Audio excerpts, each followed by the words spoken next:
Okay, hi guys, real simple video today. I'm just going to talk to you about setting up your action, okay? Because many people waste a lot of time and a lot of money having their action set up by a so-called professional luthier, or taking it to a shop and having it set up. It's not that difficult to set up your own action as long as you understand what the component parts of the bass guitar do. Alright, so I'm going to show you on this bass. This is a Bassics DX5. It's a Woodline DX5. I selected this one because it has a very rugged neck, and it doesn't move with climatic changes hardly at all. It does a little bit to a very small degree, but it keeps its tuning very well. It keeps the action very well. It's recently got a bit colder here and drier, so I noticed that one of the strings on one fret started to buzz a little bit, and that's just due to the climatic change. But that's hardly anything compared to some other basses that I've had. I've had very, very expensive basses before that are twice the price of this thing, that have gone out of tune and their neck's gone haywire. So, you know, I think it's in the construction as well. But anyway, when that happens, there are two things you can do. Every bass comes with a truss rod in its neck. And what you can do is locate where the truss rod access is. In this bass, it's here at the bottom of the neck. You'll see in there is a notch with a hole inside it. You can slip your hexa wrench into that, and you can turn it two ways, either anti-clockwise or clockwise. If I turn it anti-clockwise, it's going to make the neck curve. It's going to make the neck concave, like that. If I turn it clockwise, it'll make it flatten out. So, it's not necessarily a bad thing to have a little bit of convex neck, concave neck. Sorry, it's necessary in many cases. On this bass, for example, I have a very, very, very slight concave neck. It's almost straight. It's only very, very slight. And the reason you need to have this function is so that you can set the action up so that it won't buzz, and that the intonation will be good. At the moment, I have this down to 1.5 millimeters.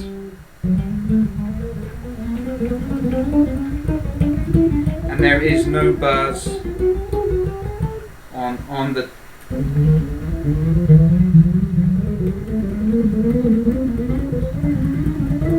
there's no buzz anywhere.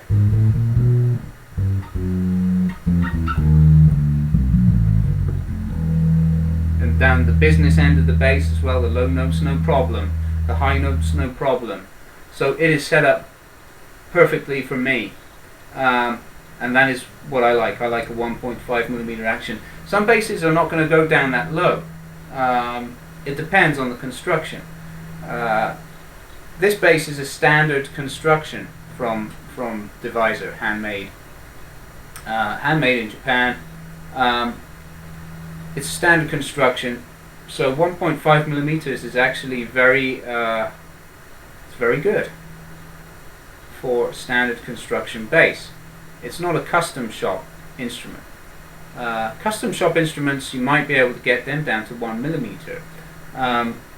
And the reason for that is because the luthiers can select the type of frets that you choose. Like if you choose a lower profile fret, you can get a lower action. But the thing is, the fret is going to wear out sooner. These frets are standard. They're a little bit chunky, which means that you can't get the action down to a millimeter, because if you do, you're going to get buzzing happening. Simply the strings are just going to buzz on the other frets when you press down. At the moment, that's not happening. I've got it down to about the minimum that it'll go. But it's very comfortable. It plays like butter. It's nice, very nice. I'm very pleased with it. It's one of my favorite models in the range at the moment because of this, for this very reason. Okay, so that's what the truss rod does. It flattens out if you turn clockwise, or it makes it concave if you turn anti-clockwise. The truss rod access may be at the bottom of the neck, or you may have a base where it's at the top of the neck here by the nut. Doesn't matter which. The same is going to apply, except that if it's at the nut, you're probably going to have to turn it. Well, it depends which way you look at it, but it might turn in the opposite manner. In other words, clockwise might slacken it, or tighten it rather, and make it concave, and anti-clockwise might make it flatten out, might loosen it. So it depends. Anyway, that's basically what that does. The other point that you can use to set your action up is on the bridge. Now this bridge is a Goto bridge. It's a high-end one. It also has string through capabilities as well. I've got this set up string through from the back. That doesn't necessarily help the action. It helps resonance though. Anyway, if you don't have a string through bridge, it doesn't particularly matter. You don't have to. But that'll come. Your bass should come with tools to fix these things or adjust them. This is a small wrench. I think it's a 2mm wrench, or a 1mm wrench even. No, it's a 2mm wrench because it doesn't fit under my string, which is 1.5 action. So what I do to raise the string action is to insert it and turn clockwise. That'll raise the action. To lower the action, I insert it and turn anti-clockwise. So that's how that works basically. You'll lower the saddle by turning anti-clockwise. You'll raise the saddle by turning clockwise after inserting this into the grub screw. And that's it. You can do that for all the strings to your heart's content. But be careful, because if you lower them too much, you're going to get buzz again.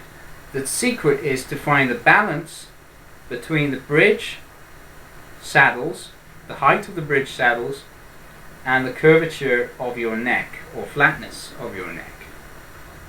Once you find the optimum, then you'll get the best setup that you can possibly get. So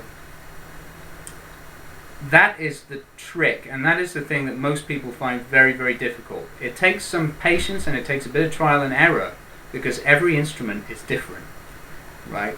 So I found on these basses, I found out what kind of works, and I've got it set up to the optimum, I think. The other thing that you can do as well, you have to be aware of, is that when you do raise the saddles or lower the saddles, you might find that your tuning will, if you lower the saddles, the tuning will become flat. You'll have to tune up again. If you raise the saddles, the tuning will become sharp. Again, you'll have to tune up again. Another thing that might happen is the intonation at the 12th fret might go out. There's a possibility that it will affect your intonation. If it does, you can use the screws down here. These are plus driver screws that activate the spring. They activate the shaft here, which will draw the saddle back toward the end of the bridge or forward toward the pickup. If you go forward toward the pickup, the tuning will go sharp. If you go toward the bridge, it will go flat. So if you play, for example, the 12th fret on your G string, and then if you just play the harmonic by touching it lightly, and then you play the real note by fretting it, if there is a discernible difference, then your intonation is out. If it's sharp, if it sounds sharp to you, then what you should do is draw the saddle back a little bit by tightening the screw, right? If it sounds flat, make the saddle go forward toward the bridge a little bit by loosening the screw and pushing the saddle forward a bit until you get it right. Because basically, the shorter the string becomes, the higher the pitch. The longer the string becomes, the lower the pitch. And that is essentially why this tuning system works. And it's the same principle as your tuning heads too. But this is very fine tuning that you can do with the saddle. And that's it. It's not difficult, it's not rocket science. Anybody can do it. It takes some trial and error though, and you do have to be patient.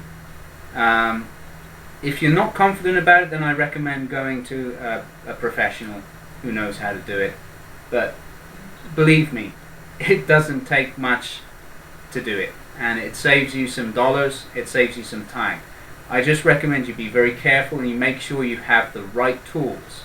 Use the tools, preferably use the tools that come with the bass, or buy your own tools. The standard size for a truss rod is a 5mm hexa wrench. 5mm. The standard size for bridge adjustment is a 2mm hexa wrench. That's all you need. And then for adjusting the intonation, it's usually a plus driver, a plus screw head. And that's it. Simple. There you go. So if you have any questions about setting up your bass or your intonation and action, just let me know. I'll be happy to share with you my knowledge and my experience, because I have done it many times, and I'm getting more proficient at it and better at knowing what basses, what instruments have different qualities. Like, all the Bassics range are incredibly consistent. That's one thing that I love about them. And the setup, one setup on this bass, for example, with this particular bridge, is the same on all of the others in the range. The setup is the same, so it makes it much easier for me. A different bridge though, and the setup's going to be a bit different. So, you know, it takes trial and error, like I said. So be patient, make sure you have the right tools, and consult my video, or consult me. There are plenty of other good resources as well on YouTube that you can find. I just made this one for some of my subscribers because they did ask. Alright? And some customers asked too as well, because they had some troubles getting their basses set up the way they wanted it. So everybody is different, everybody has different preferences, every bass is different. So, you know, there is not one correct answer, and there is not one silver bullet that's going to fix your action for you. So there you go. Alright, I'm going to sign off now, so I hope that's useful to you, and see you again.